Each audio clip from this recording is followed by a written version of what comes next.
Look at these cute little guys, so sweet and delicious. You just want to eat them up, right? That's the problem. We consume so much sugar these days that it's killing us. Seriously. You see, sugar is everywhere. It's in all the usual suspects, but you might not realize that it's in a lot of other foods. Did you know that our daily intake averages 95 grams? That might not sound like a lot, but it adds up to 77 pounds of added sugar every year. Now look at the American Heart Association's daily recommendations. It's no wonder 1 in 3 adults and 1 in 5 kids are obese.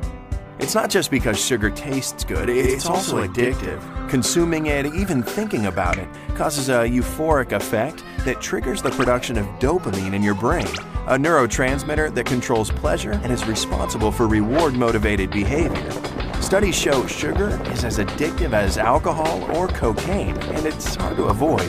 There are about 600,000 different packaged food items in grocery stores today, and 80% of them contain added sugars.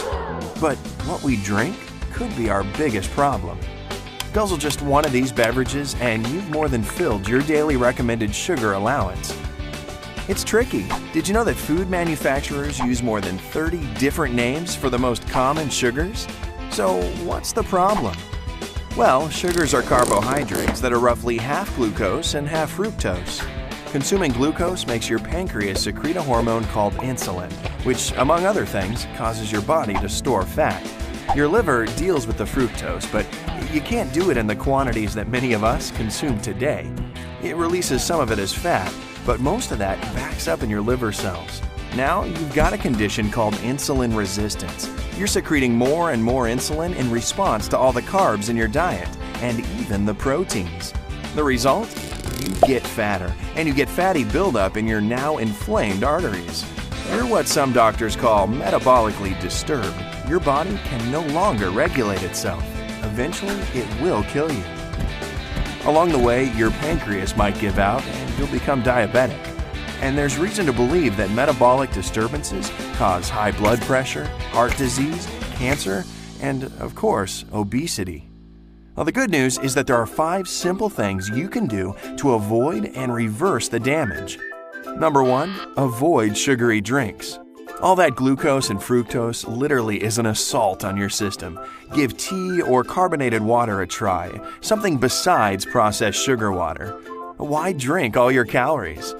Number 2, read labels carefully. Yeah, processed foods are convenient, but often they're loaded with sugar and provide little nutrition. Number 3, exercise a little. It may not seem like much, but a daily half-hour walk helps reduce stress and control your blood sugar and cravings. Number 4, don't trust processed low-fat foods. Guess what? The missing fat is usually replaced by salt and sugar, and your body just converts the added sugar into fat after you eat.